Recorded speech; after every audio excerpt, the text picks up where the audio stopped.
मी प्रफुल्ल वाडियेकर, इयत्ता 5वी. भगवा आमचा झेंडा, भगवे आमचे रक्त. भगवा आमचा झेंडा, भगवे आमचे रक्त.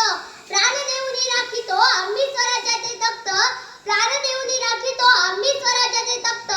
सरसात राहू दे मर्द मराठ्यांचे रक्त. सरसात राहू दे मर्द मराठ्यांचे रक्त. आम्ही फक्त आणि फक्त शिवरायांचेच भक्त. आम्ही फक्त आणि फक्त शिवरायांचेच भक्त. 400 वर्षांपूर्वी जिजाऊंच्या पोटी कुशीत जन्मलेला निरागस बाळ म्हणजे शिवबा. राजनीती, युद्धनीती, गणिमिकाबा यांसारख्या कुटक्षेत्रांचा कळस म्हणजे शिवबा. एकीकडे सैमाचा घाट म्हणजे शिवबा, सैसाच्या रक्ताची लाट म्हणजे शिवबा. या महाराष्ट्रात माणुसकी मोजण्याचं माप म्हणजे शिवबा. दुश्मनाच्या कायद्यातील पावित्र्याचं स्थान निर्माण करणारा किमयागार म्हणजे शिवबा. किमयागार म्हणजे शिवबा. तलवार तर प्रत्येकाच्याच मुलग्यात होती. तलवार तर प्रत्येकाच्याच मुलग्यात होती. पण स्वराज्य स्थापन करण्याची इच्छा फक्त आणि फक्त शिवाजी महाराजांच्याच रक्तात होती. शिवाजी महाराजांच्याच रक्तात होती. मित्रांनो, शिवाजी हा केवळ 3 अक्षर शब्द नाही, तर तो एक मंत्र आहे. तो मंत्र उच्चारताच अंगातलं रक्त सळसळायला लागतं आणि एकीकडे सकारात्मक ऊर्जेचा प्रवाह तयार होतो. मित्रांनो, छत्रपती शिवाजी महाराजांनी हिंदवी स्वराज्य स्थापन केले. हिंदवी स्वराज्य स्थापन करत असताना त्यांच्याकडे प्रचंड सैनिक साठाही नव्हता, शस्त्र पुरवठाही नव्हता. यासाठी सुरुवाती शून्यातूनच झाली. महाराजांनी सैनिके गोळा केली नाही, तर देशावर प्रेम करणारी माणसं गोळा केली आणि त्यांच्या हातात शस्त्र दिले. यातूनच स्वराज्य निर्माण झाले. मित्रांनो, छत्रपती शिवाजी महाराजांबद्दल बोलणे इतका मी नक्कीच मोठा नाही. त्यासाठी मला त्यांच्याबद्दल जे काय आले ते मी तुमच्या समोर प्रामाणिकपणे मांडण्याचा प्रयत्न करत आहे. छत्रपती शिवाजी महाराजांचा वारसा जगणारे आपण, स्वतःला सुशिक्षित म्हणून घेणारे आपण, स्वतःच्या जन्मकुंड्या घेऊन फिरतो, आला अपयशी करतो आत्महत्या, नाहीतर लावतो बाटली तोंडाला.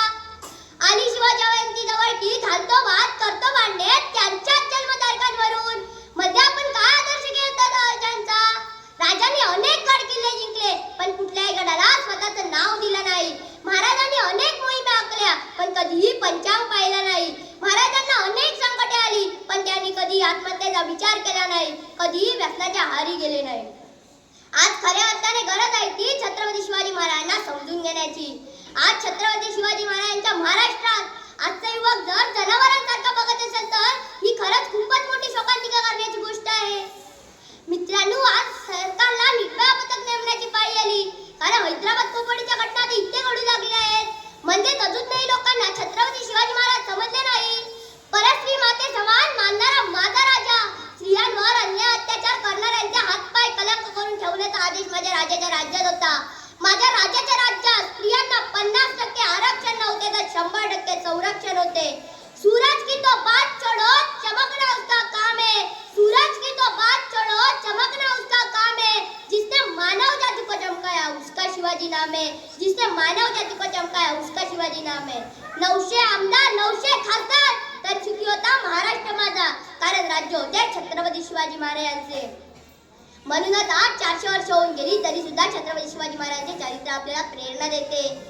मित्रांनो, आज पाकिस्तान सारखे देश आपल्या देशावर आक्रमण करत आहेत. आज खऱ्या अर्थाने गरज आहे की छत्रपती शिवाजी महाराज निर्माण होण्याची. छत्रपती शिवाजी महाराज निर्माण होणं कठीण नाही, त्यासाठी मनगटात ताकद, रक्तात देशभक्ती हवी. मग बघा, प्रत्येक घराघरात निर्माण होतील छत्रपती शिवाजी महाराज. जिंकून दुनिया सारी सिकंदर इथेच लढला होता. जिंकून दुनिया सारी सिकंदर इथेच लढला होता. लाख मोलाचा राजा माझ्या बादशाहांशी याच मातीत लढला होता. लाख मोलाचा राजा माझ्या बादशाहांशी याच मातीत लढला होता.